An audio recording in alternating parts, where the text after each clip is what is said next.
just a couple more minutes, and then what I could have you all do as a starting place, as we did last week. I want to start every week with each of you picking a card out of your own deck. Just going ahead. And by the way, remember, if for some reason you either haven't got your cards near or you haven't got your deck with you, you can always go to michaelcards.com and choose a card of the day. And that will function in the same way. And then, of course, I will be quizzing you all on, what your own reactions to things are.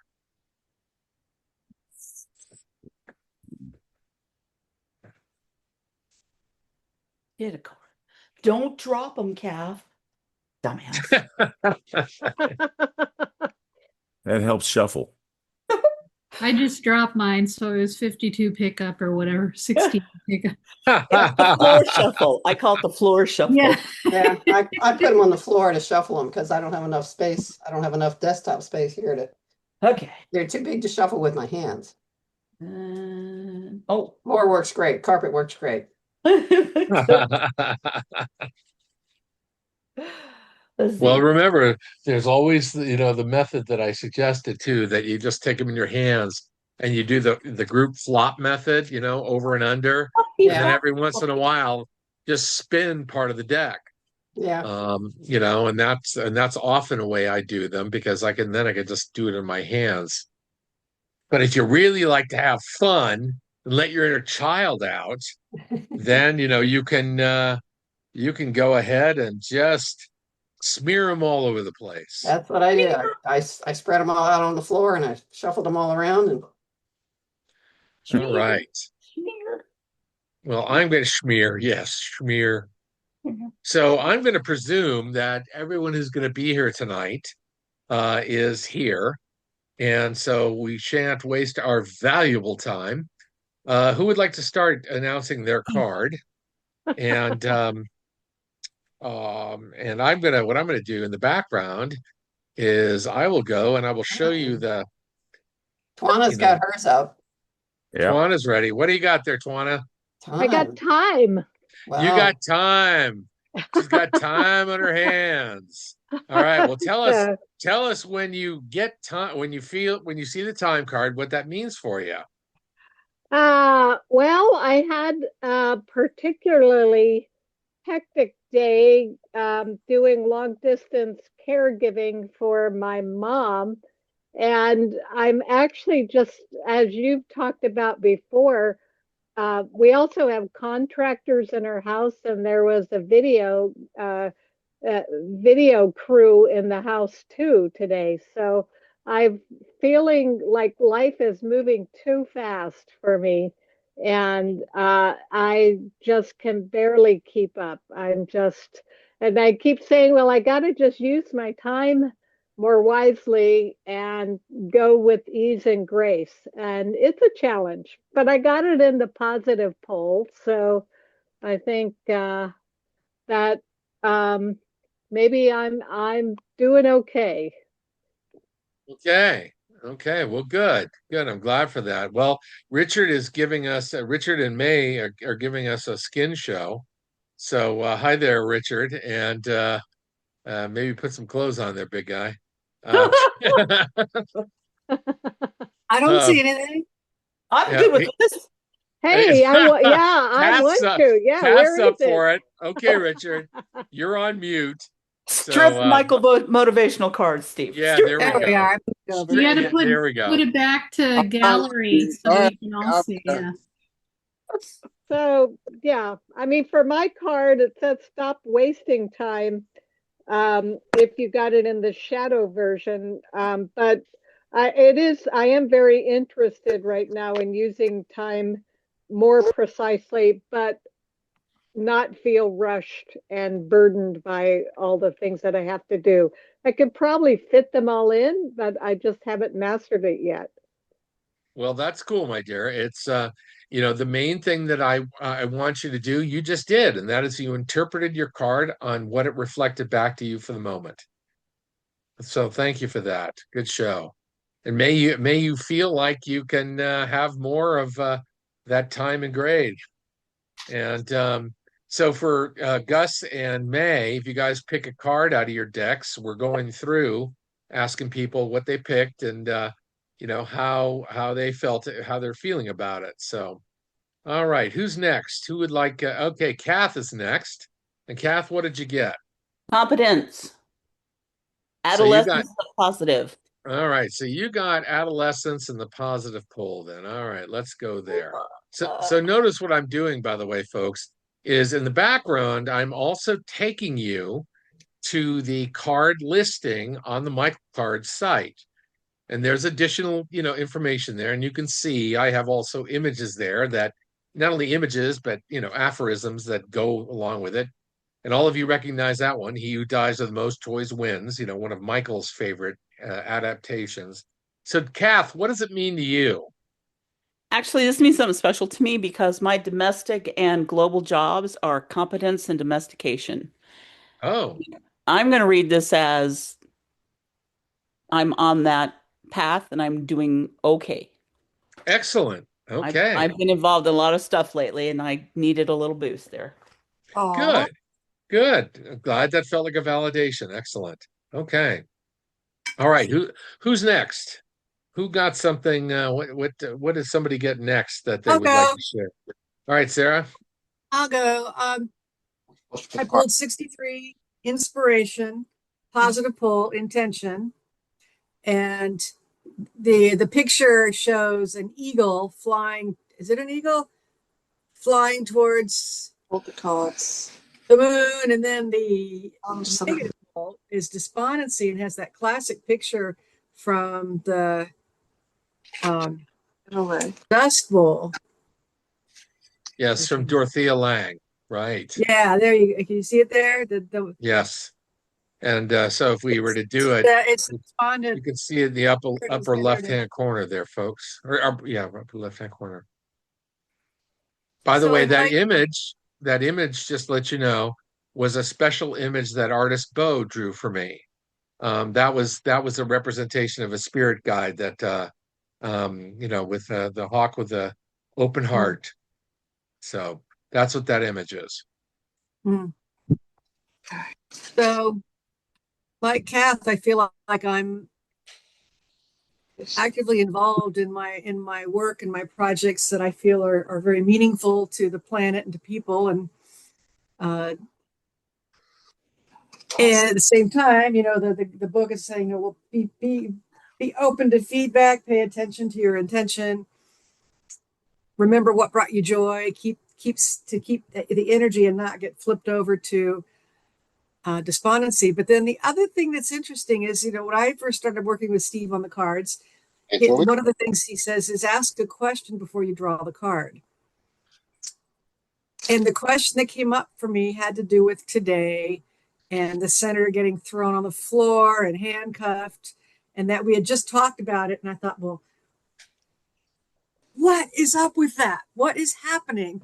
And so that, how would you say, honey, the card of intention versus despondency? I mean, a lot of people are feeling incredibly despondent and overwhelmed and just not having difficulty dealing with that. I really have tried to sort of stay away from that energy, right? Just to stay focused on the day. But now that I'm starting to let the news come in, it's. We were supposed to pick a card. So that's Hey, what Richard, maybe you would mute. There we go. Okay. So, well, as far as a commentary, Sarah, on it, I think it's time like these where we have to double our intentionality and Right. not go into despair. Because if we do, that's the way to collapse. At least that's my own hit on it. Mm-hmm. But for you got the intention card of the inspiration card and the positive pole of intention. So good. Good. So Thank you for reporting. yeah. So that's what I got. Okay. Anything else on that? No. All right. Other than I love getting positive polls. I'm a positive poll kind of person. And so whenever I get a negative poll, it's like, oh God, what's going on? And I immediately get into evaluation and judgment and what am I doing wrong? I mean, that, you talk about the initial emotional hit when you get the card. I always get a yay, it's in the positive pole. I don't know why, but that's what I get. Okay. Well, we'll talk about that a little bit because, of course, my use of the cards, folks, is and my interpretation of positive and negative poles is a lot more expansive than just Right. positive pole is love, negative pole is fear. Exactly. I think that's way too oversimplified, and it doesn't give as much depth as I believe there is there. All right, so who's thank you, Sarah. Who's next? Who else would like to share? Oh, I, I'll I go. can share mine. Okay. Oh, go ahead. All right, both the priests just jump right in. Woo, woo, woo. Go ahead, Mike. Well, no, go ahead. Okay, so I got Neptune, number 52, in the negative pole, All which right, is fragile. fragile. Yes. And like Sarah, the fact that our U.S. senator was attacked and handcuffed this afternoon, not too far from me, Oh, um, yeah. it is a reflection, I think, of the fragile state of our country at the moment. That's what came up for me. Uh, And when I don't think I consciously asked a question other than, what message is for me today, which is usually what I do. Um, but it feels like our country and our democracy is very fragile at the moment. agree. There's a lot going on. Um, the symbol is a broken egg, Yeah, and we definitely have some broken things going on in our society at the moment. So that was my interpretation of it. good. Thank you, Barbara. Anything else on that, or are you complete? Nope, that's all I All got. right, Thank you. Mr. Huttinger, you Well, next. I got this here, like Sarah. I judged myself because I got the negative pole there of in disintegration. I didn't like that card, so I pulled another card, and that came up the negative pole too. So I've been thinking lately that I've been doing pretty good with my life in general, but these cards, I don't know how that fits in. I haven't been paying attention to the news. Maybe I'm supposed to pay more attention to it. I don't know what this means. Disintegration. I don't think I'm disintegrating. So No, no, but something maybe that had founded some part of your life is literally going away. If you look in a forest, notice that the background I have is decaying leaves, because both the nutrients of decaying leaves and decaying biomatter is reabsorbed into the earth. And I chose the word disintegration. I didn't find a negative pole for assimilation. So, I asked the gang, and that's what they gave me. And they said, in disintegration, it just means everything is being reduced back to its form and reabsorbed into the universe. That's why if you look at the picture, you see literally the top half of a person there. But it doesn't mean that negative poles don't mean anything is bad, wrong, or whatever. It usually means that there is a level of contraction or shadow going on in the background. And shadow is not always bad. That's the tendency that, for those of you who read Jung, you'll understand that shadow isn't necessarily a bad thing. It's the part of us or the part of the circumstance that we can't see and we're not privy to in the moment. And that may be it. Now, the fact that there may be some things, including the fact, like last week, you were going to be taking stuff down to a swap meet, I believe. well, And that may be connected to this disintegration. While you're talking, I think I figured that out, and Mhm. I got the weekend wrong. So that's actually this weekend. Mm. Well, letting it go, man, and literally casting it out there, so to speak, into the universe and letting it be may be what the message is, because it just doesn't serve you anymore. Yeah, right. Yeah. Yeah. So, all right. Well, anything else on that, Mike? No, that's enough. All right. Well, I don't want to bring up the other negative pole card. So, and that's okay. I think this one answers my question. I didn't realize it. So I got the second card, but I don't need the second one. All right. All right. Well, that's good. You can have your distinction then.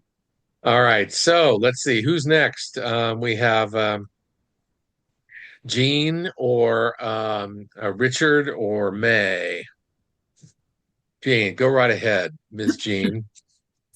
So I got karma in the positive pole of resolution, card 65. Hmm. And I think in our Wednesday group a couple years ago, I told everyone that I had this really strong feeling not that long ago, and it that I'm done with karma. And the way it came to me was I'm just done with karma. I'm done with that cycle of things. Um, and so that's what it brings up for me. I don't know what other people think of that. But it's kind of sort of an attitude. Like I'm just done with the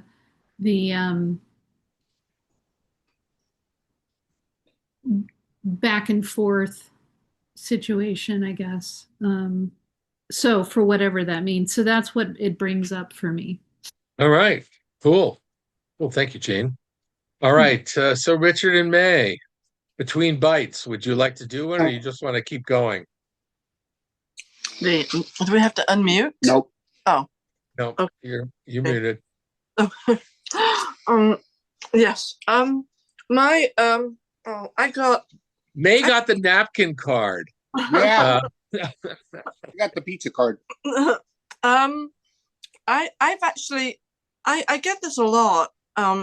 But I got the negative pole of it's femininity, and okay. Feminine energy.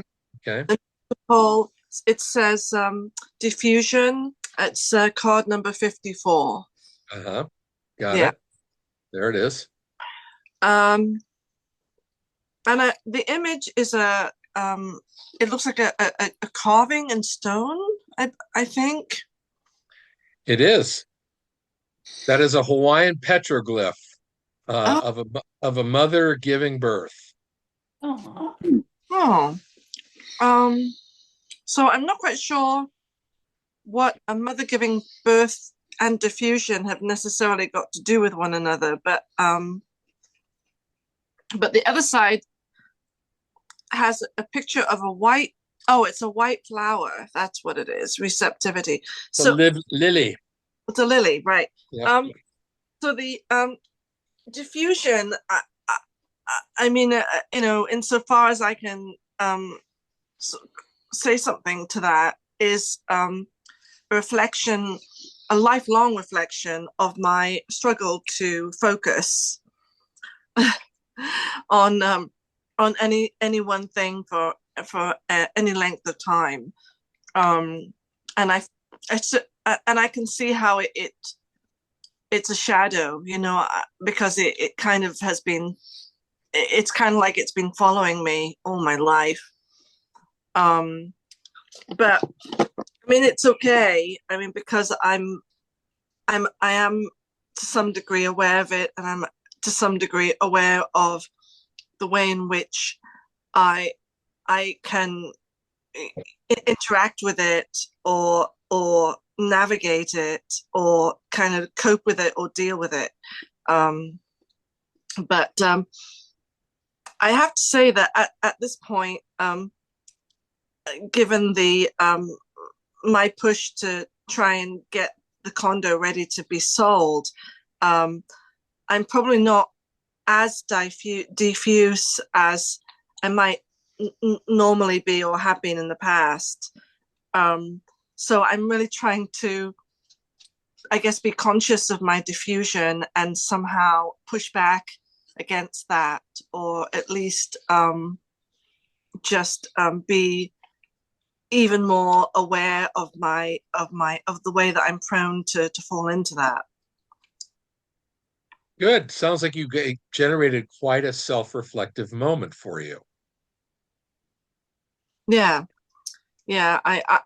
Diffusion is like an old friend of mine. She's always kind of around, and always kind of reminding me that I'm useless at being able to focus on. I can't focus on anything, and and what's the point? And oh, just go and, just go and like send lots of whatevers into the world because that's about the best you're ever going to expect, kind of Lots thing. of whatevers. Yes. Okay. Got it. Got it. Well, I commend you for instead of being unfocused, i.e., diffuse, you are really concentrating on focus. And maybe it's just a reminder, oh yeah, right. I get to, am I to maybe it's an affirmation in reverse. Am I doing that right now? And it sounds like you're not, May. It may be a struggle to remain focused. It may be, more efforting for you, but it sounds like you're doing it. So you can have affirmations in reverse. Absolutely. I get them all the time. I get them all the time where I actually get a chance to look and just say, no, that feedback is not correct. I am doing this or I am doing that. Yeah, I get It's that. it may be it just may be a reminder. I, like you, am more feminine energy. So I can easily go into that pole, especially when I'm doing an idealist space out period, where my energy may be all over the place, or my attention anyway. But there are some moments I'm going, no, my mind isn't scattered, or at least my focus and my activities are not scattered, even though it may feel like a lot of effort because I'm trying to get all those disparate elements together. Mm. Yeah, So I know when I see that, it like Jean was saying, with the uh-oh, it's a negative. I definitely get that sort of initial kind of knee-jerk reaction, and then I have to ask myself, whether I guess, whether I'd have to sort of figure out if that was accurate, or not. But it does kind of cause a sort of a sort of jab of fear in me because I know I've done it and been it so often, and so I kind of go, oh yikes, you know. It does. It creates that kind of knee jerk reaction, and so it does. I guess it gets my attention kind of every time because it knows it's like my Achilles heel, So anyway, thank you, Steve. sure, sure. A teaching moment here for everyone. One of the reasons I have been a lot more um, open and expansive in my definitions of the positive and negative poles is because I don't believe that the notion of binary love and fear is is that helpful anymore. For the same reason that you and Sarah both reacted, that it can literally galvanize you and paralyze you. Oh my God, what if? And Mm-hmm. one of the things that I say in my writings, one of the things that I say in the handout that I've given you is the biggest thing to watch out for is when you go into fear. It's when you go into fear of fear. Yeah. It's like, yes, this can be an uncomfortable warning. And that's one of the things about the negative poles I say is the negative poles are often just uncomfortable to us.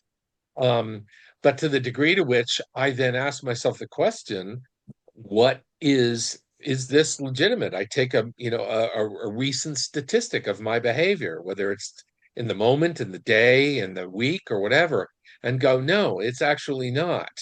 Then I could say, okay, this might be the way that I have feared I operate, Mm-hmm. because these can be some of our unconscious motivations from previous time. Right. The other thing I wanted to say, teaching moment or teaching input number two for everyone, is that you'll notice I've got, can everyone see, by the way, in the background that I'm showing the Michael Card site? Can Yes. everyone, you can see that? Okay, good. So you notice that I've been, as each of you have been bringing up your cards, I have been going to it and I've been showing you that, that there's additional information on the page. But what I've been doing is staying up to the top because over in the left-hand corner, not only can you see the card, but if you recall from last week, and for those of you who didn't make it last week, just notice if you click on that little green plus sign, the image flips. If you click on the minus sign, it flips into the negative pole. So it shows you upright so you can see it right on the screen. Then the next thing is if you were to cycle through these. So let's say, May, we cycled through them. So in this particular selection on the screen, one of the many responses, quote, canned prompts that I have in here is, there are too many things on your plate. Stop bitching that you do all the work and delegate. Now, the question is, I'm looking at you and Richard smirking at each other. So maybe that rings a little bit of a bell for you. And if it doesn't, that's great. I don't, these are not trying to trap anybody. The next one is, if you wanted to scroll through them and see if any of these rang a bell or hit or gave you some constructive feedback, just click on the negative poll again and notice it takes you to yet another, in this case, a very long piece of feedback. But the benefit of the Michael Card site, and I replicate this process on my Michael teaching site, is that you can scroll through these prompted response, these pre-scripted responses, if you get stuck. And some of them may feel helpful. Some of them you may just shrug your shoulders. Oh, well, that's interesting, but it doesn't land. That is to say, you don't get a charge, emotional charge, one way or the other, positive or negative. So anyway, I offer you this as a teaching moment, not about I'm not trying to convince you that any of this content is correct. I'm showing this mechanically to you. Or I'm showing you how the mechanics of this card system work on the online app is what I'm trying to, give you guys the option for. So in any case, there you go. So in any one of your cards, folks, if you pick it up and you say, you can always go to the Michael Card site and you can scroll through these prompts. And then, of course, I mentioned last week, you've always got your little personal prompt, right there with the pocket guide. And you could open up to the page, but there are fewer of them on the page and there's less description. So, all right. Thank you, May. Yes, Kath, and then Richard, because he needs his I just wanted pizza. to say really quick that sometimes I read the negative polls for old souls and especially old soul students on the path as resistances. Wonderful. Wonderful. Perfect. And you see, let me reiterate to all of you who are already counselor types, all of you who already share your intuitive gifts, and if you find that this is one of your many tools, that you bring your own interpretation of how to use this material, and it's completely okay. It's completely okay. I mean, all I'm doing is giving you a grounding in the mechanics of the way that I used it and the structure that they had me put into this. But they also said, you guys have perfectly useful knowledge enough to understand um, that the the way that you use them, the way you interpret them is correct. And by the way, May, thank you for showing me that distinction. I have an older version of my card. I changed the numbering. So thank you for pointing that out. I'll go into my list of card images and I'll upload the newer image. That'll have card 54 on it. But good notice. Good notice. So, all right, has the great. same, I just want to let you know, Steve, it has the same photo. I mean, the Yes. same images, but it's got the number 50 on your site. It's got 56, whereas on my card, it's 54.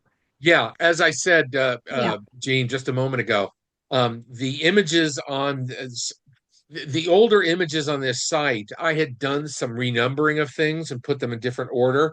That's why this one has 56 and the other one 54. Thank you. So sure, that's the only reason. Just a mistake on an update that's needed, and I will take care of that. So thank you. Okay, Richard, you're the last one to report, and then we're going to move on with content. And All then right. a Well, few readings. I picked out the number 46, negative impulsive, was my first look. Okay. I gotta say, I think it has a lot of bearing on how things have been going over the last several weeks and months about trying to get a new location for us to go, and really trying not to be impulsive in terms of making quick snap decisions without actually thinking them through and making sure that they're the right thing. So I really feel like that sort of like hit the correct area for what I'm dealing with, and I know I think both May and I are kind of both feeling that we're excited. We want to do what we want to do, but yet we don't want to do something that's not going to end up being the right thing. Great. Thank you, Richard. Yeah, again, I'm glad. Notice everybody that your cards, like with Mike, he didn't have an immediate response to his card. All of you, when Twana started with the time card, she had an immediate response. Each of you, in your own ways, had a definitive response in the way that things came up for you. And that's the important part of the use of these cards, is just noticing where it takes you. What narrative does it trigger? Then you can go into, if you wish, do the layers of the cards, and I'll go through those in just a minute. I'm going to bring up in just a few moments the some of my um, discussion for tonight, which will be about the. Oh, that is so interesting. Um, which will be about how to interpret the cards and how to look at things in different ways and so forth. But remember from last week, and again, now I'm going to share the screen for the PowerPoint presentation. Let's see if that allows me to go there.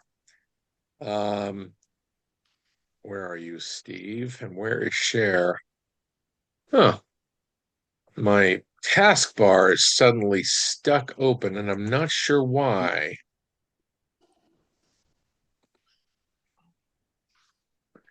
All right, let me hide my taskbar, or try to.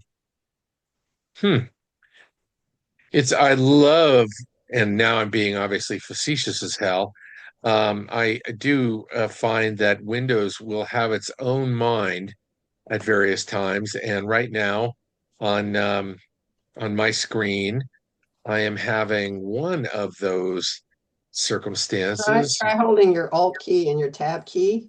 See if you can Okay. tap through to the one you want. All right. Well, do you guys see my slides at all? No. Okay.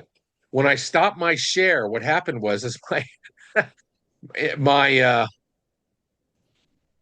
I could see all of you, but as I said, my taskbar at the bottom is suddenly blocking all of my controls. So, all right, I'm gonna what Can I you did. make your screen, bring your screen closer and see if it comes I back? just Thank you, Barbara. Great minds think alike. I just did that. So let me go back over and then go to share again and do my screen. And here we go. All right. All right. Now, does everyone see my slide? It says it's coming. It's starting. There you go. Now it's up. Okay. All right. Great. Okay. So, gang, remember what I'm doing now. Now, in tonight's class, I'm further elaborating and further talking about the mechanics before we dive in and actually do what we did last week, which is some hands-on readings. And I'll plug a camera in and I'll actually pick some cards for you. And we'll actually then diagnose them, so to speak, as a group.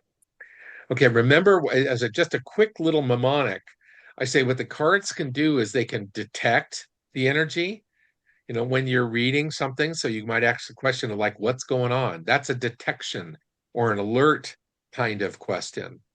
Then then it can describe. And then it becomes, a vocabulary in the same way that Richard was describing that impulsive uh, was a useful term for him to describe, what he is fearing or trying to avoid or trying to be alert to. So detects and describes, but the last part is the part that some of the larger layouts in this way that I built this system can provide you, and that is to say, it might be able to direct you. If you're asking for instruction, if you're asking for what do I do next, if you're asking for, how do I fix this? How do I address this? How do I accomplish this goal? So detects, describe, and directs. These are three things, if you will, the cards can do for you. Now, when I go onto the next page here, again, it's how you phrase your question. Um, and that's why it's important to bring your attention and your consciousness to bear. You can always leave a question open-ended. That's fine. There's no right or wrong how you do it. But if you want to make good use of this material in a way that you perceive that it's giving you something, then of course, proper wording is really important. Now, here's another way of looking at this. The way that I wrote the responses, those prompts that are, listed for the positive and negative poles, I want you to understand that sometimes they describe literally possible outcomes. And that's essentially what divination is, right? Telling you possible outcomes. Then you could be getting clues for what you're supposed to be paying attention to, the what or the how, right? Um, you may also be looking for the theme of the situation. That is to say, if you were to looking for those descriptions again, like I talked about in the other one, some of the phrases are literally telling you about the theme or a description of what's going on in the circumstance and so forth. Next is it says, all right, instead of the what or how, what outcome might be, what if you are going through something and it says, all right, if you're going to go do something, put on this hat, put on these glasses, put on this frame of reference to try and, come up with things. So, so understand when I say the 5 types of feedback is all those written responses, you'll read that as you read their sentence structure, they may be dealing in any one of these. And then the last one, of course, is it says it's a call to action.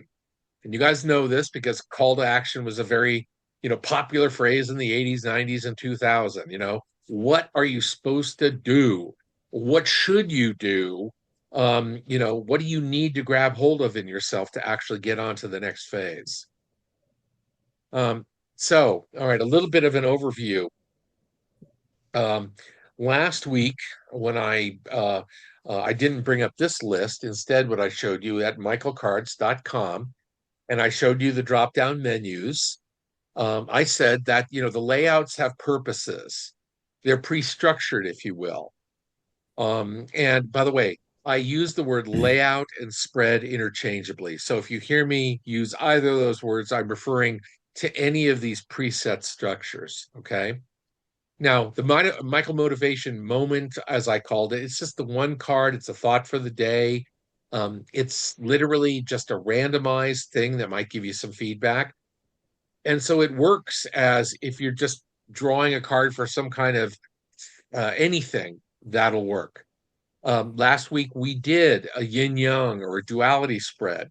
And you see it's 2 cards and it casts them on a do or a do not kind of a do or do not do an action. And so a yay or a nay kind of perspective. And it gives you, answers or it gives you energy about both. And by the way, none of these are fixed in stone, and some of them may be very confusing to you. So I want to remind you all, like Mike did tonight, if ever you get confused and you're actually working with your cards, you can always pull a third card for clarification. Okay, so these next 4 spreads, they're all 3-card posts. Now, you all remember from the Michael teaching, I'm assuming you do, but I'll say it out loud. We work with the concept of the triad, right? Which is also the Hegelian, thesis, antithesis, synthesis model. So, or in other words, the positive, its opposite, and then, the neutral. So when I created 4 spreads for them, the first one, as you can see, I do the synthesis spread, which is saying the positive, negative, neutral. If you're asking a question about, again, what might happen, or how should I look at this? Time, time trajectory, past, present, and future is probably one of the oldest spreads in every version of a divination system that there is, whether it's tarot, whether it's runes, anything. So, of course, I did one here. Relationship spread, of course, it's you, the other. And by the way, the other doesn't have to be a person, it could be an issue or a thing, um, or or something you're in relationship with. And then the last one is the nature of the connection itself. So the relationship, collaboration. This is, of course, Barbara has been, professional, engineering collaborations in a lot of places. So it's a quick view of a project interaction. And again, like the you, the other, and the interaction, it is sort of a relationship spread, but it's a relationship spread, generally speaking, about an activity or about a goal that you're involved with or something you're trying to make happen. And it can give you some insight as about how you might work together or how smoothly it might go. I'll jump down a moment to the 4 cards. And notice I've got two of those with 4. The karma spread, the action spread, because ultimately the karma spread is 4 cards, and it has a how to break the circumstance. So it calls for an action, but that action may not be physical change of behaviors. It may be a change of your attitude, a change of your energy. It may be a withdrawal. It may be a double down, any number of things. Now, the karmic spread, quadrant spread, excuse me. Many of you know in this teaching, we talk about the love position, the knowledge position, the power position, and the support compassion positions, 4 parts. In that, it's interesting to, especially if you have more than, say, 2 people in a collaboration, you ask about it using the work quadrant, and you see where your energy strengths might be. Okay, future oracle spread. This is where we start really getting into predictions and outcomes. And the 5th card is the card that says, okay, and here's what'll happen next. Now, by the way, not only for tonight, but the next few courses, you're welcome to choose any of these. I will just tell you that the longer or the bigger the groupings that we do, the more involved they are. And yes, the more that they can take up the entirety of the evening.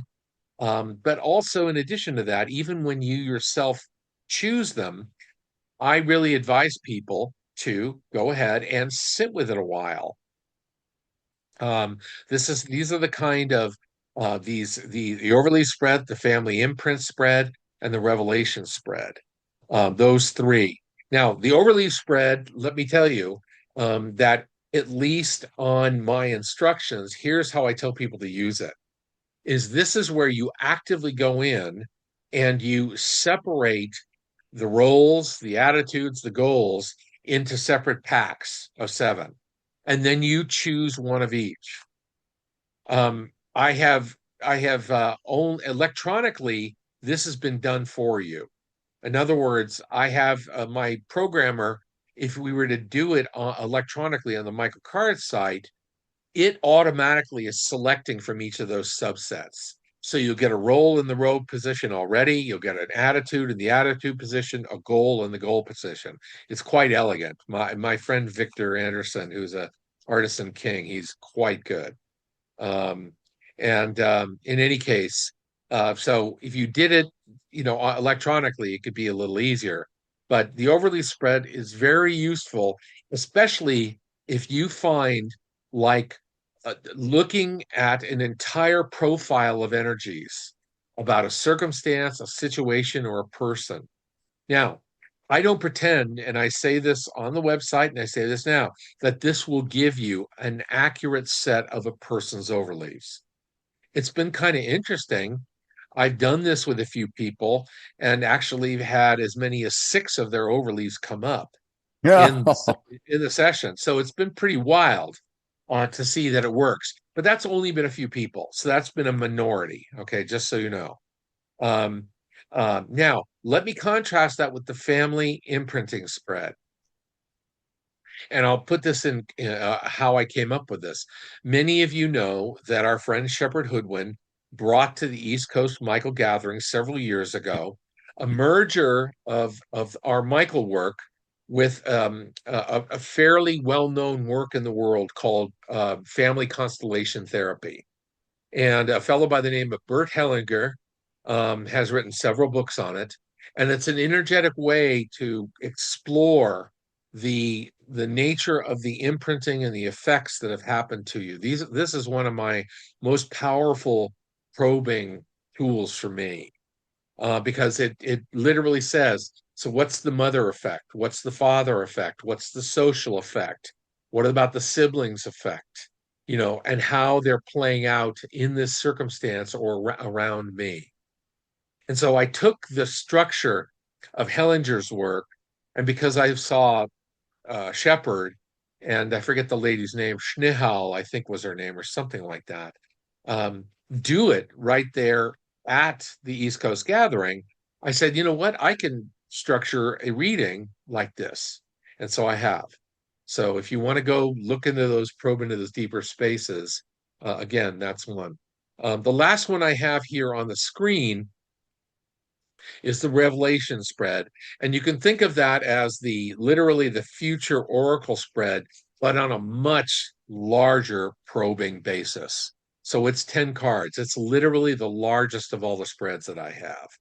For those of you who know traditional tarot, this is probably the most closely related tarot spread is called the Celtic Cross, and it has 11 cards in it.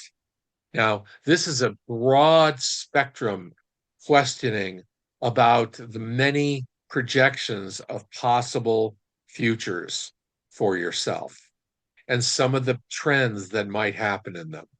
Okay. So that's what the Revelation spread was designed for. And again, I invite you to go online or even play with them at home to just try these different spreads to see how these layouts come out. Now, the next thing I just wanted to oops, I missed one. Sorry here. Is just to acknowledge a couple of the symbols on the cards. Even Um, yes, if I can question, just Richard. question before you this Go ahead. on the spreads. Yes. May I just ask why there is no 6, 8, and 9? I just didn't develop them. That's Okay, all. I just didn't develop them. fair enough. I sat with the gang and said, okay, so which ones do you want me to put forward?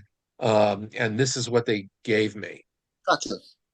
I will also tell you both, or tell you all, that even though it's not on this list, it is in my drop down list at the Michael Card site.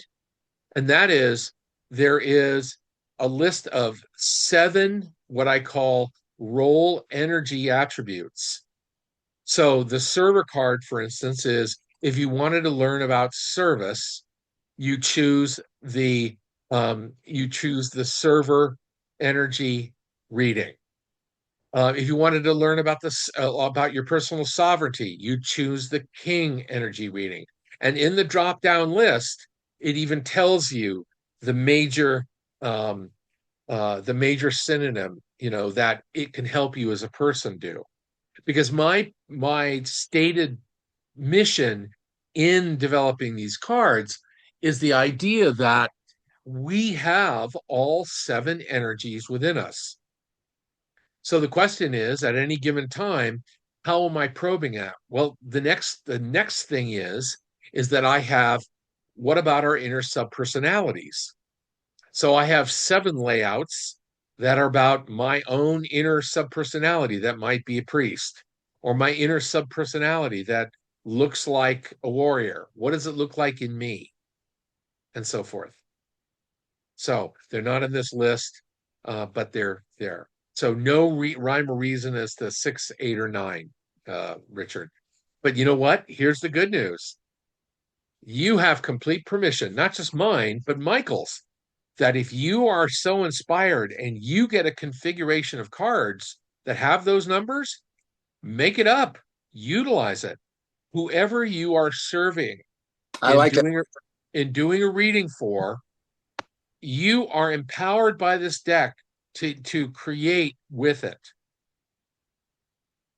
These are just the tools that show the 78 main terminologies of the Michael materials. Okay. All right. So just a few of the card symbolisms, just so you're going to see tonight as we go through a lot of the cards. One of the teaching moments I'm going to do that I mentioned last time, but I'm going to do again today or tonight, and that is that how I derive some of the suits or some of the symbolism that are in the corners of your cards. If you guys are to look at any of your cards, you notice in the four corners there are four different symbols. And each card has different symbols, but they also have similar symbols that unite them in some ways. So for instance, okay, all the all the mind intellectually centered cards are related to diamonds. Okay. And that would be related to swords in the tarot, or air in astrology. And in playing, and notice I adopted these from playing cards, right? So the diamonds are that. If you're talking about emotional centered stuff, you're talking about the inspiration axis, you're talking about hearts, you're talking about the emotional center. If we were talking about tarot, we'd be talking about the cups, um, the set. If we're talking about astrology, we would be talking about water.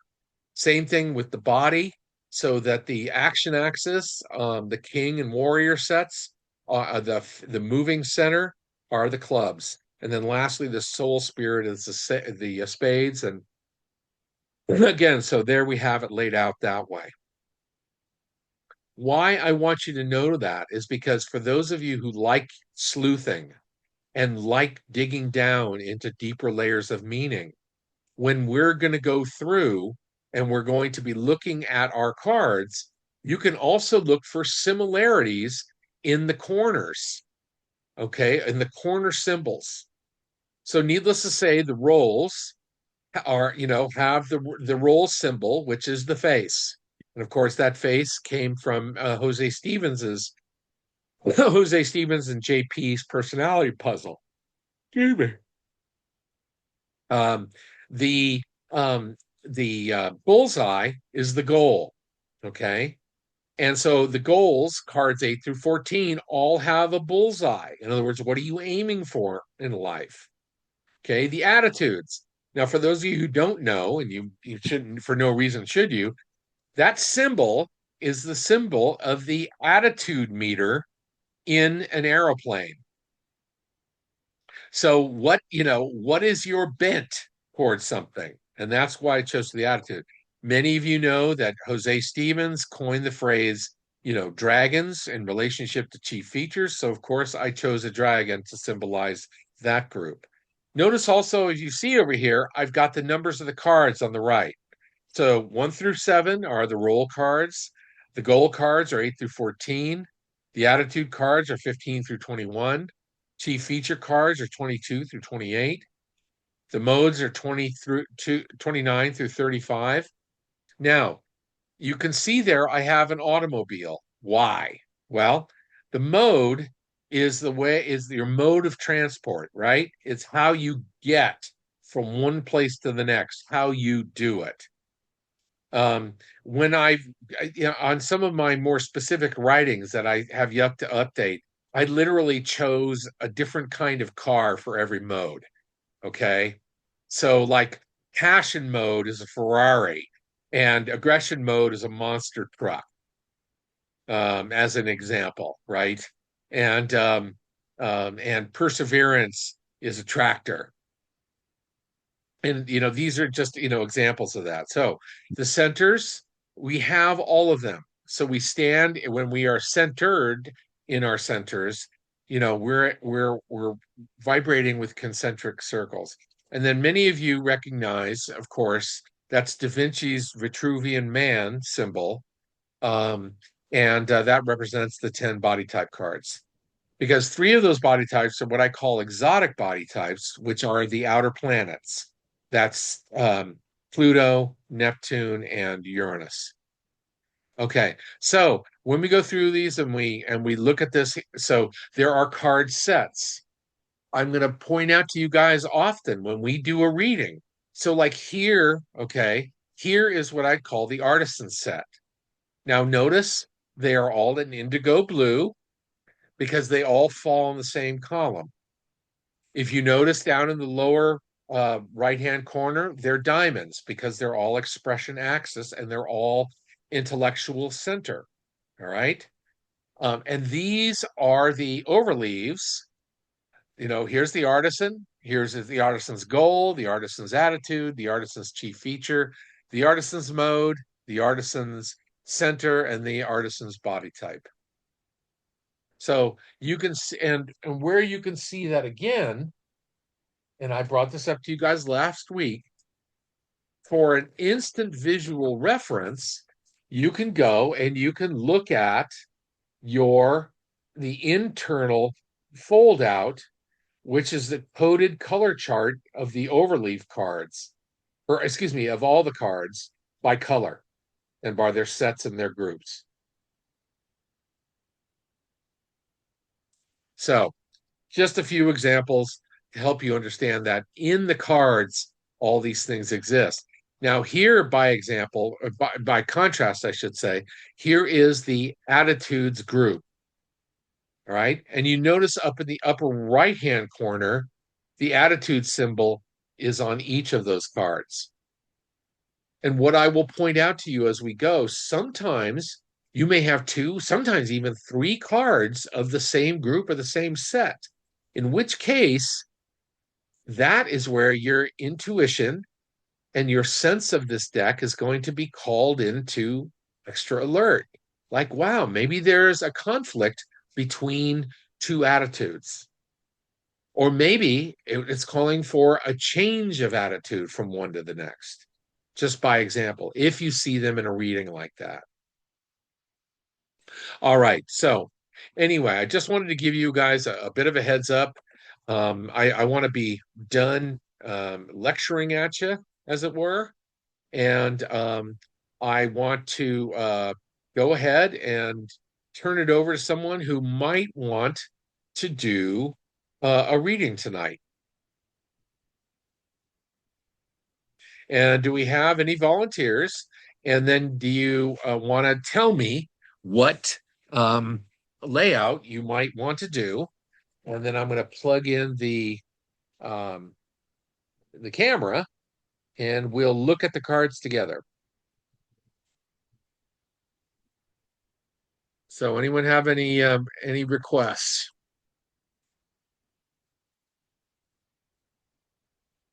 Okay. So May, I saw you gesture. Does that mean you're requesting or is someone okay? Richard at least is requesting. He's just nodding like like Albert the Dunking Duck. So Bobblehead. all right. And for those of you who remember your old your bobblehead, even better for your old science classes. Okay. So Richard, do you have a particular layout or how many cards would you like? And then you name the placeholders. In other words, where they are, and then we'll put a card in them. I think I'd like to do 3 cards. Okay. So I'm flipping, and and what I did with Barbara last week is I'm going to hold up the deck, and I'm going to fan it, and I'm going to run my finger over the fan, and you say stop, pick that one, and then you tell me if it's in the first. Which one? What? I'm sorry, I missed it. Right there. No, back up. Stop right there. Okay. And would you like this one in the first, second, or third position? I'd like that one in the first position, please. All right. I'm going to drop it down here. I'll turn on the camera in just a minute, but second one. Which one now? Keep going. Keep going. Keep going. Keep going. Keep going. Stop. Okay. And so second position then? That would be the second, please. Okay. All right. All right. Let me get the fan open again and get my finger on it. All right. So starting again. Keep going. Keep going. Right there. Yep. Okay. All right, One, gang. Now notice, one notice what I'm doing back. here is Yep, there I you go. am I am literally, having you guys utilize me as your surrogate, but you were still making the choices. Mhm. All right, so I'm putting the deck to the side. I am going to share my camera, my second camera. Okay, and then share. All right, so good. I hope hopefully not too much glare on that. There's a card. All right, let's see. So there we are. There's our three cards. All right, so this is the first one I put down, Richard. I'll lay them Yep. out. What spread? What spread is it? Yeah. So did you choose? Did you actually have one of the choice spreads that I did? A time spread, a synthesis spread, a collaboration spread? Um, Spread. oh, which I'm sorry, which one? A collaboration spread. Collaboration spread. So okay, the first one then is it between you and May, or Yeah. you got? Okay. So first one will be you, second one will be May, and the third one will be your collaboration. Okay. All right, so let's see how this works. All right. Now, my first, before I turn this one over, once I do turn it over, did you want me to turn over all three at once, or should we just evaluate one at a time? I'd like to evaluate one per time. Okay, got it. All right. All right. So the first one that comes up is the priest card and compassion. My apologies about glare, you guys.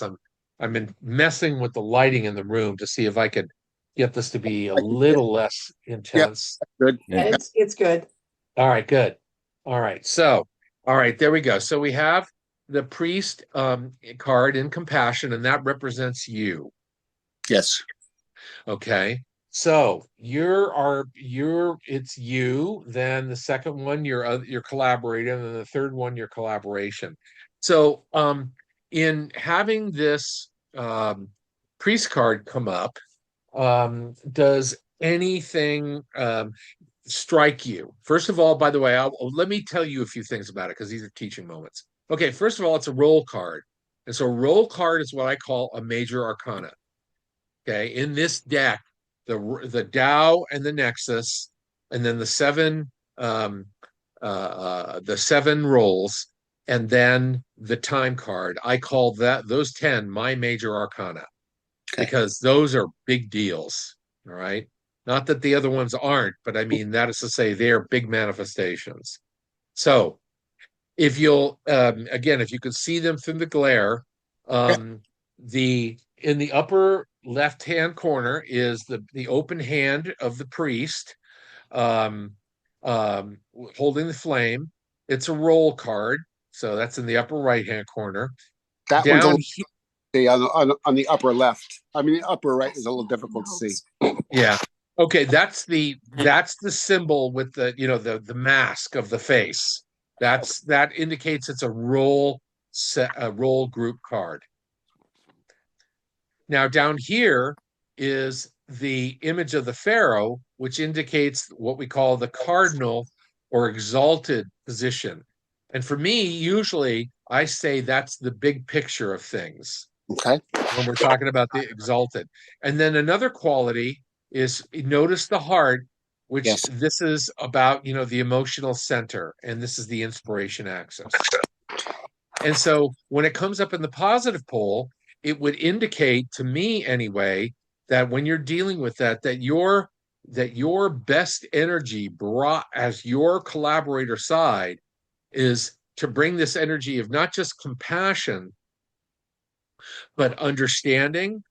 Barbara and Mike, you guys are priests. Do you want to chime in and tell me more qualities that you recognize in yourselves as positive pole priests that a person might bring to bear in a situation? Wanting the best for everybody. Great. Wanting the best for everybody. Mike, any input? That's exactly what I was thinking. I'm good at that too. All right. Excellent. Excellent. And the other part would be helping people achieve what they want. Okay. Yeah. So it sounds like part of your collaboration then, Richard, is as because by the way, all this input is absolutely perfect. This is the power of a collaborative reading like this. Excellent. The muse. A muse. Oh, yes. Okay. You could always look at, by the way, the priest. I hold the priest also. If I were to expand just beyond the Michael teachings, I consider it the shaman card, as the one that's capable of, going to the higher realms and helping to make magic or at least bring in energy from, non-directive sources. Right. including exploding glass. Exactly. Yes. All right. So any other thoughts for you, Richard, that come to mind about the priest that you want to make comment on before we then go to the second card and the collaboration? That sort of puts it into perspective where I'm kind of looking where this collaboration is going. Okay. All right. All right. So let's go on to the next one. And this is your collaborator. All right. So this is the ordinal card. And the ordinal card literally is what I call the scope card. And so it's very interesting because ordinality, it means a more personal scope, a more close to home. Sorry about that, gang. I apologize that it's again the lighting in the room. I'm gonna have to figure out how to do this. That's good. Along too. All right. Okay. So if you see in the positive pole, connectedness, it's a bunch of people holding hands. So for me, when I see the ordinal card, it means that we're talking about a small group or an individual, literally. And this is, by the way, in context of the collaboration spread, right? Yes. So interesting that it really looks like while this may be May, it also would indicate that the way that you might be best going about this is to hone in on those specific people that are making things happen Correct. on an individual kind of a level. At least that's how I would interpret this card. Anyone else have an intuit? There Go are a ahead. lot involved, so that could also have bearing on that as well. I'm sorry, I interrupted you. Say that one more time, Richard, if you would.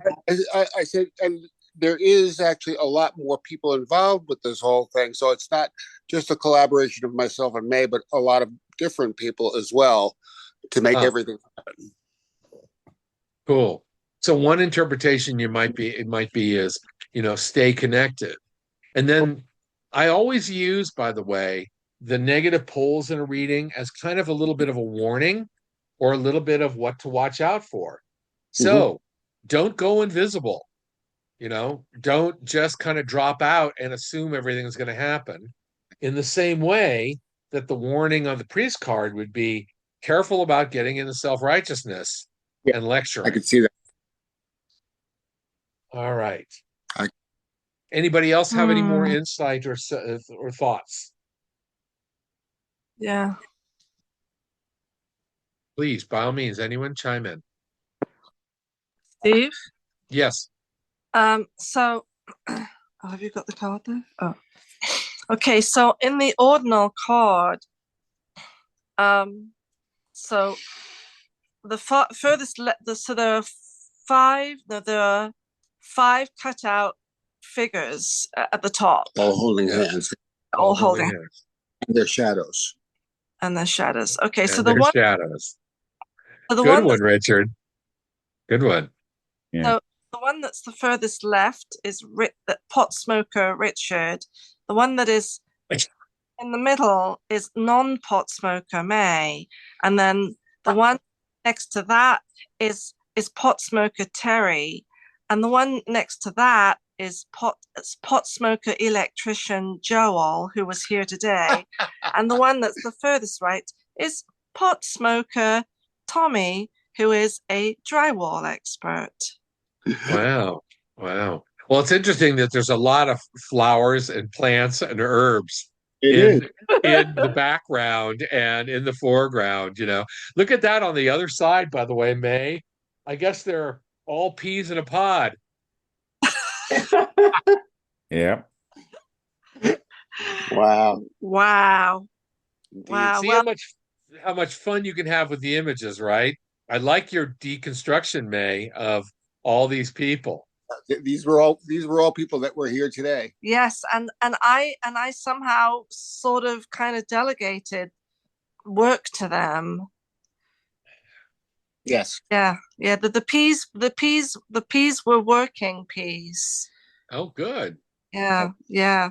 But they're all kind of similar peas, but they were not Yeah. identical peas. Is that Well, I mean, we all had a lot in common. We all like to garden per se, and yes, there was some gifts of little babies that were handed to me, and extremely compassionate Yes. gifts? yes, exactly. Yes. So it was a very interesting day. We got a lot done. So Yes. I'd be interested to see how the next one goes, and if All you right. So if you're ready, here's the next one. Oh, Oh, look at wow. that. Wow. The Essence Twin card. Wow. And the positive pole of soulmate. So I want you to notice, folks, that all three cards came up in the upright or positive poles. Okay. I saw All that. three cards. A good sign right there. Well, it implies a very expansionary set of possibilities for sure. And soulmate is a very interesting card when you're dealing with a collaboration spread, because to my mind, it would suggest the possibility of, real and useful interactivity. I mean, it's not to say that you're literally going to get, your essence twin come in to help you work, but how I'm interpreting the card soulmate is that there's possibility here for a good deal of interaction. Now, if you look at the image in the upper left-hand corner, while it's maybe hard to see on the screen, I will tell you that that image is an image by Rodin, Oh, it's two the holding hands. hands. Hold it. Yeah. And it actually has a different title. It's something like not embracing hands, but something kind of a romantic title to the name of the sculpture.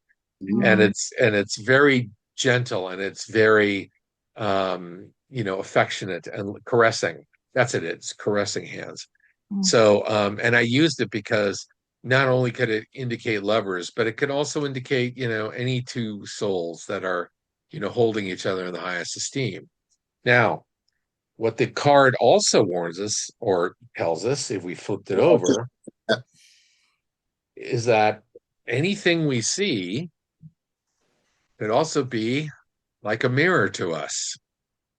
Now, I chose Siggy. I had to choose Siggy because, Sigmund Freud was great. I mean, like him or not, he came up with so many brilliant things.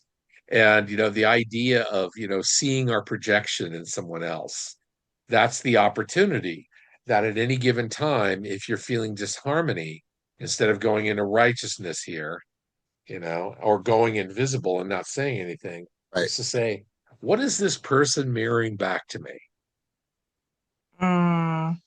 They're mirroring back to you that you're butterfly brains.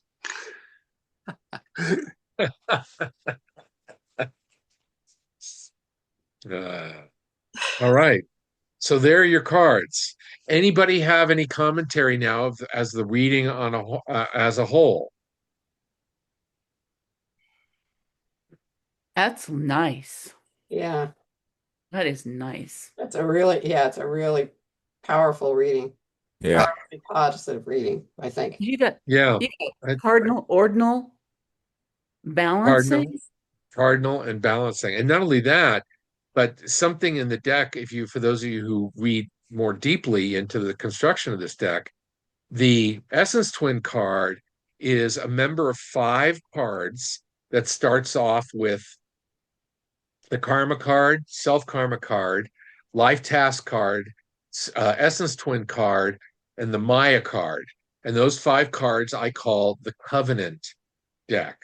And those are about agreements and Mm. the energy of the structure of agreements that we work or that we inherit from the non-physical planes, but work with here on the physical plane. So if you're talking about a covenant, we lowered your, oh, I see. Okay. Um, it's really interesting. I don't know if any of you saw the little symbol for my hand go up. Somehow, AI is Zoom is, doing it. yeah, Yeah. AI Well, is doing it. I have it no did it to idea. me last week too. Yeah. So, all right. So I hope that was useful for you guys. I Yeah. thought it certainly was. I think it was. It's certainly uh, right on where we're going, and I'm hoping that the end result here is what I feel is going to be a positive connection to what we're striving for. We've been working so hard for, and what you've been working for so hard for. Will have been past perfect participle. Who said uh, uh, cardinal, ordinal, and balance? I didn't. I wasn't. Oh, Who said I that? did. I did, but it's because the ordinal is about people working, whether it's servers or artisans or warriors. It's about one-on-one working, and there's 5, which is very eccentric. And all of that is so grounding. And I just got this feel of it being so beautifully balanced, which is reflected in that third card. And I think you picking up Thank on that you. five together like that was The 5, yeah, is eccentric. Yeah, it just so happens that 5 we were 5 people doing to be busy being active today. yeah, So and yeah, and you know completely coincidentally, yes. these were also people that really we had never met before, other than just a couple of days ago. I met one of them at a local place that Hippie store. sells growing products.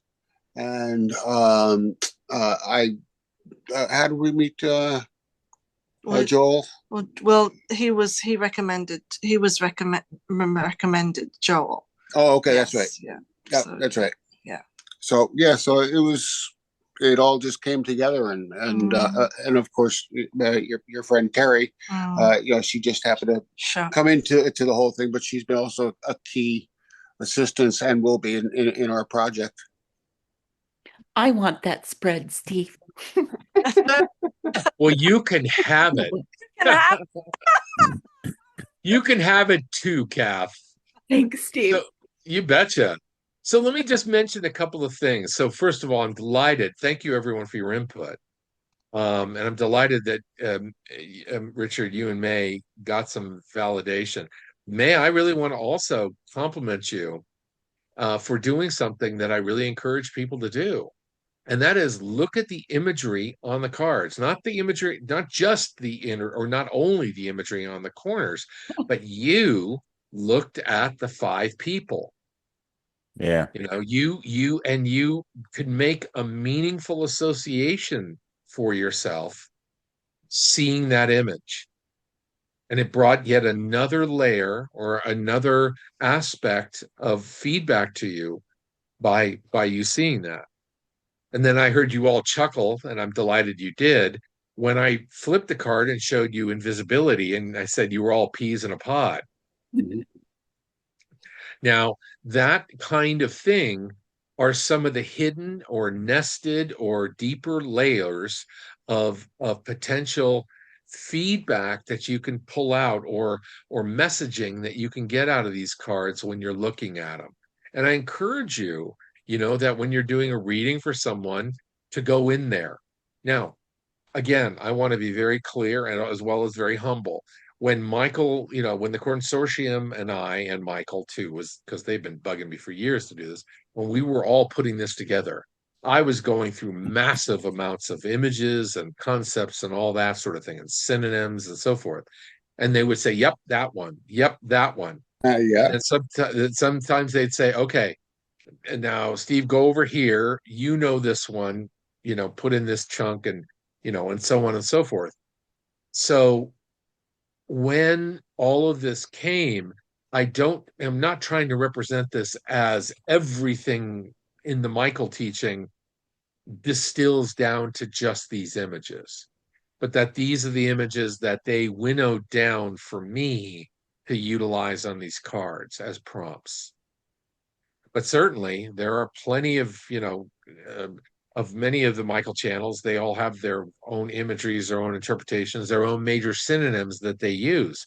By all Right. means, use them. They're all valid. They're just not necessarily the ones that I was instructed to put here. So What's on top of Freud's head?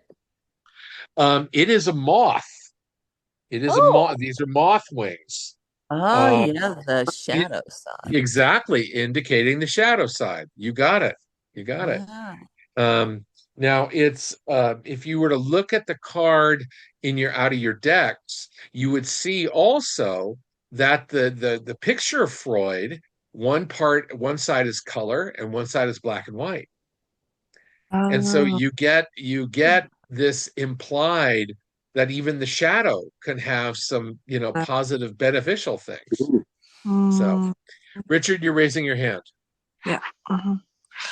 Yeah. Oops. Hold on a second. Yeah, Steve, it was me. Oh, okay, Meg, go ahead. I just wanted to say that you realize that one of the first and most distinctive distinctions in the ordinal card is that the P's are not holding hands.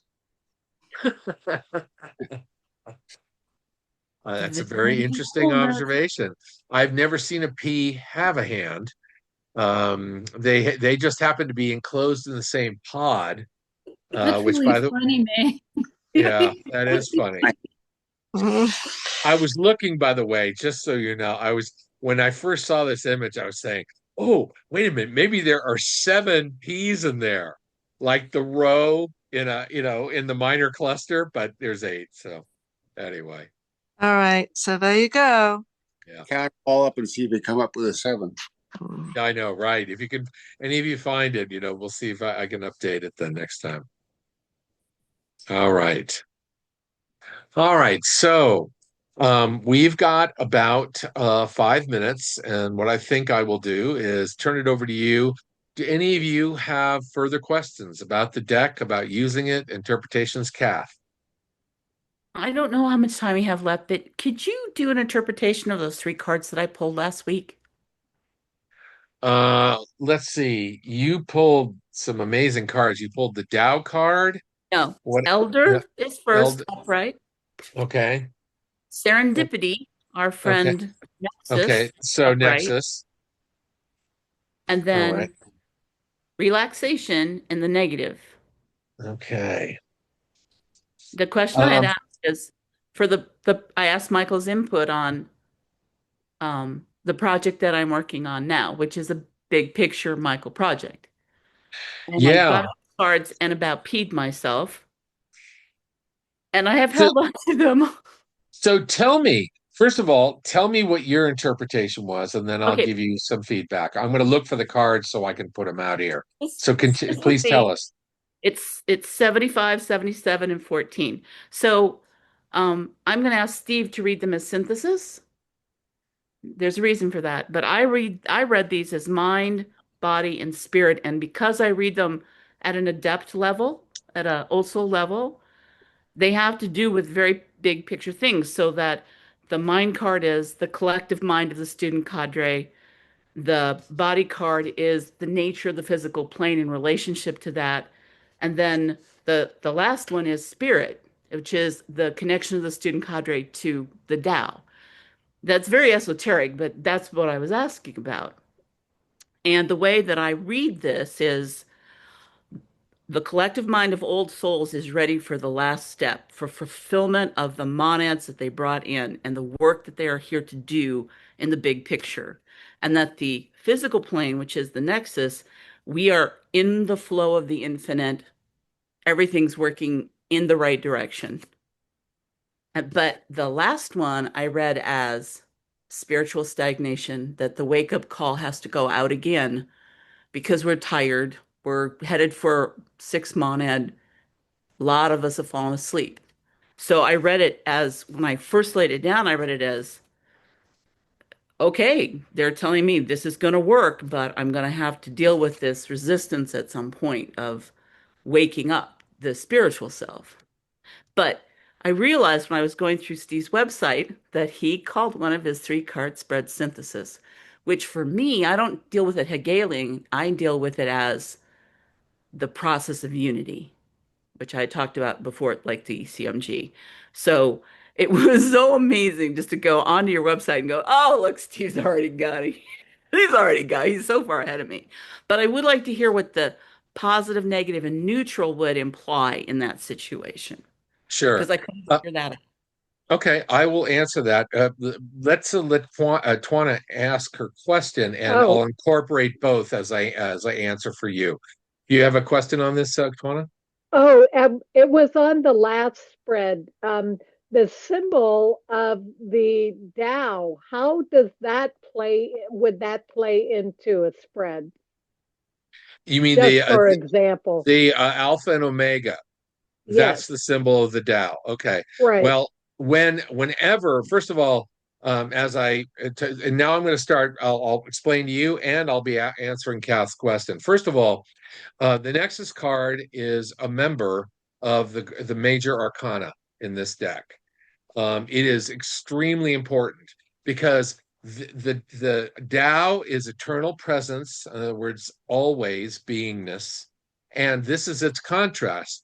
Nexus is eternal change, and both are Oh, true. Both are true in the universe entirely. That's why, if you notice, you have the image there of the infinity sign in through the full spectrum. Okay.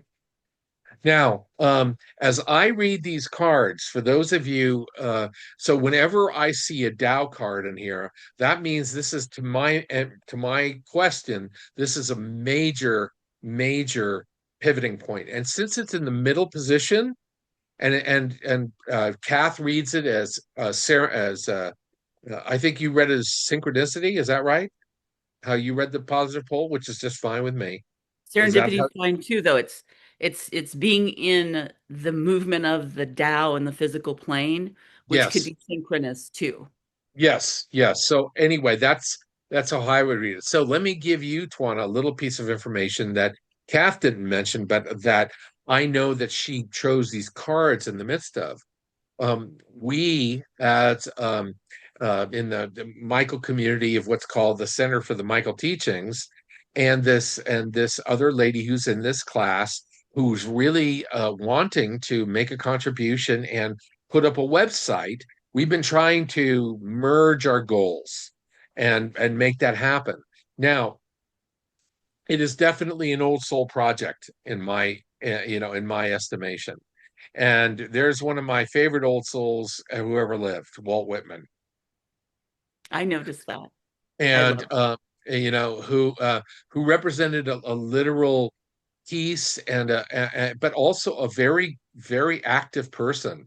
I mean, he was literally an ambulance driver and a nurse, an avid writer. He was a reporter, and an active pacifist, during the Civil War. So he was but he still did it from a tremendous center of aplomb.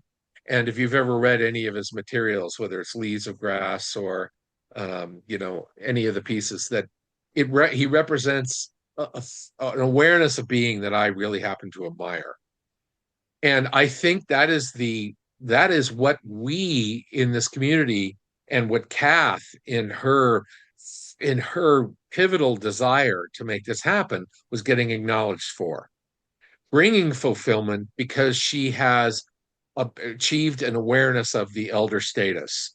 Now, remember, I used last week, you may not have known this or you may not have heard me say it, but I use the word elder rather than old soul because I like the word elder like in the shamanic sense, that Mm. it embodies a level of achieved wisdom, and a worthy person or being who deserves a level of veneration for who they are and what the stage in life that they've accomplished. So there's that. The Nexus card says, okay, there's a pivotal change here. Now, we've examined that a little bit. That, in other words, here's this pivotal event, and it's big. It's the other side of the Tao. Then we come up with the goal of relaxation, also known as, flow in some, equilibrium in some, originally called stagnation, and I made stagnation the negative pole. Stagnation or inertia means things are at a standstill. Now, I read this as what happened, and I'm going back to the context that our forward motion just got answered. Connie, the person who wanted to do a website, is deciding to go in a different direction. Now, so our view, the CMT's view, the wanting to bring a synthesized version of the old soul teaching out to the world and put it perhaps on some kind of, a website or an integrated website. And by the way, that's not to say Barbara and Kath haven't already created that with the Center for the Michael Teachings with that website, but rather to make it more public and expanded and easily accessible was the goal. But for right now, here we are, the three vultures, we're still kind of waiting, and we're hanging out, we're not stressing, but we're looking down going, okay, well, the situation is it's not there yet. So what do we do? And Yeah, we can use this card prescriptively, and fair enough. prescriptively we flip it around and we say, maybe we just have a cup of tea, we have a cup of coffee, and just chill and allow things to progress. So that's how I would read this for you, Kath. Yep. Thank you. You bet. I scared myself. I'm not putting them back in the deck either. Good. Not Good. as nice as Richard and May's, but I'm okay with this. Well, I hope you all can hear that the potential for this as I call it a feedback tool, because I even try and use a more neutral, more relatable terminology to the average ear, than spiritual insights or divination. It's not to say these aren't, but I say feedback because I want to appeal to a broader audience in a way that just opens people's minds to different Right. possibilities. Mhm. That's the key. Open people's minds to whether it's creative interpretation or coming up with our own projections, like in May and Richard's, last card with the mirror construct. Any of those things that can call those to mind as deciphering a set of circumstances, I believe is beneficial to us. And the fact that it's supposedly, quote, random, we all smile as spiritual students and say, no, it's not. This is either from our essence, or it's from our guides, or it's from Michael. If we utilized Michael as the energy source we were asking from, right? And from that standpoint, we were getting a piece of feedback. But here's the thing. Tomorrow, you may ask the same question using the same spread, and the energy may, or certainly the cards probably will have changed. It is humorous to me when people actually end up drawing some of the same cards in the same spread, and that has happened to me and to others. It makes me laugh, but I say, okay, that's their bailiwick. But the Uh, thing about it is that when you've made some decisions, perhaps, about what the cards are, what they represent to you, the feedback that you harvested out of them, and what they could have meant, and allowed it to just be, then guess what? The universe is going to rearrange energies again so that in a day, in a week, or a month, when you go back and you check again, it's probably going to give you a different set of inputs. And of course, what? Just like the center card indicates, the universe is in constant flux. You know, So, Steve, yes, go ahead, this Kath. is a concentration exercise. Yes, it is. Thank you, And Kath, for adding that in. very specifically, anybody who's looking to learn channeling or anything else, this is going to get you there. I would say the three cards up. You know, you learn one and two, but three up, you have to synthesize the meaning. You have to bring all these different images and things together in a one, and that focus is the higher self path. This is Got it. this is going to be fun, Steve. We're going to do this. All right, good. Good. Thank you, Kath. And May, I'll finish off with your question and then we'll call it a night game. Yeah, just a question about the vultures, the imagery. Is there Yes. any particular reason why it was because the look, the image of a bird, which happens to be a vulture waiting, is very, very big. And the whole mythology around vultures and what their trash cleanup job is very is very famous. I mean, they're kind of notorious kind of a bird. They're not just It's not just a sparrow sitting, you know, on a fence, waiting for, a crumb, or a pigeon, even for that matter, waiting for, a, a loose potato chip to be discovered on the ground. This is pretty powerful. I mean, vultures are big, powerful birds. So what was there any specific thinking about behind the choice of choosing a vulture? Yeah. When I took this picture from my back porch. I love vultures. We have lots of them around here. Mm, And when I saw the three of them sitting there, is they are a bird who represents patience, who represents, in a way, a form of acceptance. What is the universe providing me? mm, And they're sitting there waiting, and they're all looking in different directions. Now, mm, none of them are flying. None of mm, them are going, in the process of, if many of you have seen, television shows or movies where they look up to the sky when somebody's dying, right? And the vultures are flying around in a circle, and that's how these vultures aren't flying; they're waiting. You could say they're stagnating, they're inert, they're not moving. But they are looking, and they are, in as much relaxation as you could call it, but not relaxation like necessarily in repose. They are in complete and utter attention to what happens next, but they're waiting for what happens next. And when I saw that image, and by the way, I stared at these guys for about 10 minutes. These guys are just hanging out, man. And mm, the only time they move is when they do their sun salutation, when literally they open their wings to catch the warmth of the sun and dry out their wings, or they were sitting there just looking around. And I thought, for me, that was a perfect representation. And notice the tree is barren. There's nothing in it, you mm, know.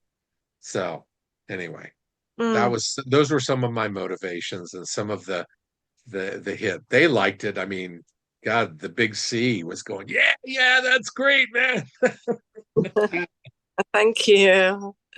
That so, all right, everyone. Thanks so Well, much. I'm I appreciate you all coming, and again, we'll see you next week. And I'll get busy on the recordings and all the rest of that kind of stuff for y'all. Thank you. Well, thanks again, everyone. See you next time. Thank you. Bye.